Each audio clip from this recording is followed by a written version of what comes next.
There's been a lot of chatter online recently about the Cayman 987 being the best value sports car you can buy on the used market.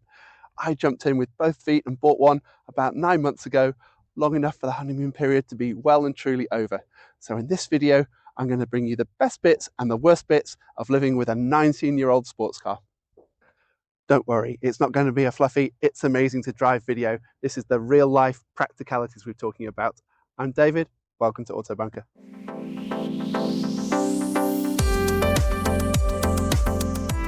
Let's start with something that people just don't expect from a sports car. Practicality. There's so much storage on this thing. An enormous front boot area, a decent sized boot at the back, you can get a couple of small suitcases in, and tons of storage space in the interior. I'll get some shots and show you just how useful it is inside. It's difficult to see in this bright sunlight into this dark chasm, but this front boot space is incredibly practical, and it feels nice to load it up and spread the weight of the car towards the front as well. The rear boot is equally practical. Loads of space for bags here, and there's a cargo net at the back. And speaking of interior storage areas, look at these little slots here, little cubby holes, where the roof mechanism would be on the Boxster cars, but there's extra storage behind the drivers' and passengers' heads. The interior is equally practical as well, with storage bins in each door. In the glove box, there's tons of space, and in the center console, extra storage as well as a tray in the center. Loads of space to store knickknacks on long journeys.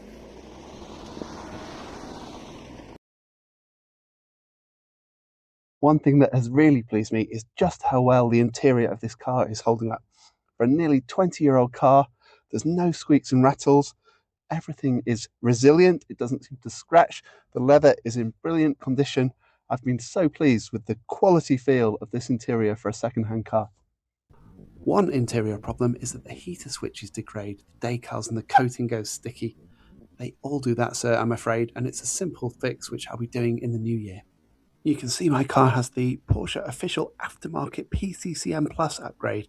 That gives me Apple CarPlay and Android Auto. Massively useful and really brings the car up to date. I know I said I wouldn't wang on about how great it is to drive as well, but it's got to be worth a quick mention.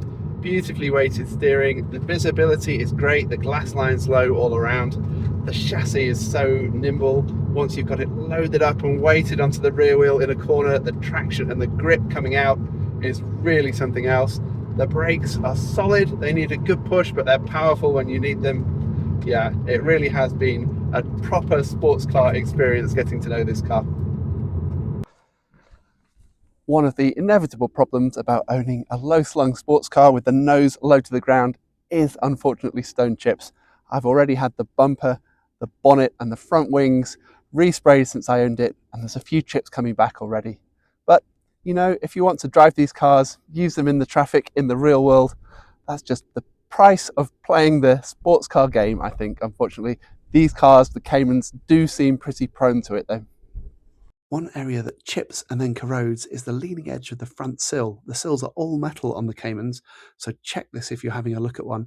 I had mine treated and resprayed as part of the nose job, but it's starting to chip again. One to watch. So one of the worst bits about owning this car is unfortunately the road tax situation. It is rather expensive, £735 a year. That's because it's in band L, which means it puts out, unfortunately, just over the 250 grams of CO2 per kilometre.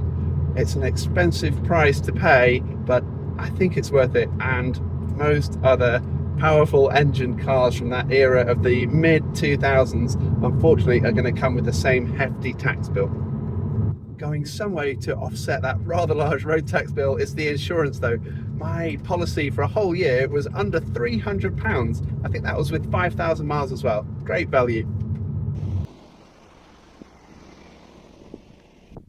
One minor annoyance on the inside of the car is the grille that covers the back of the instrument cluster. Dust can get in through the top, but there's no way to access it without poking a tiny makeup brush between the gauges. Really annoying and difficult to clean. I did another video on the channel about why I switched my toy car from Porsche to BMW, and in that I talk about the Porsche Club GB and some of the social and organised events and trips that they do. So I'll drop a link to that and you can check that one out as well in a bit more detail if you want to. I would love to know if you agree with my best bits and worst bits for the Cayman 987 or indeed the Boxster on the same platform. It would be great to know what you think. Please do let me know in the comments if you think I'm on the right track or whether I've missed something really important. So after 9 months of ownership, the Cayman still feels special every time I get in it and drive it. That's what you want from a sports car, isn't it? It's been a trusty companion. I've been to Germany in it, to Stuttgart, to the Nürburgring. It's been up and down the UK motorway network, and so far it's been utterly reliable and performed brilliantly as well. I hope the best bits and the worst bits that I picked out in this video are useful if you're thinking about one of these cars. And I'd love to hear your experiences of living with one if you indeed are a 987 Cayman owner. So thank you very much for watching this video. It'd be great if you could subscribe to the channel. I've got a couple of videos on this car coming up with some little cosmetic improvements and bits and bobs that I need to do to get this tickety-boo. But thank you again for watching, and I'll see you in another video on Autobunker very soon. Thank you.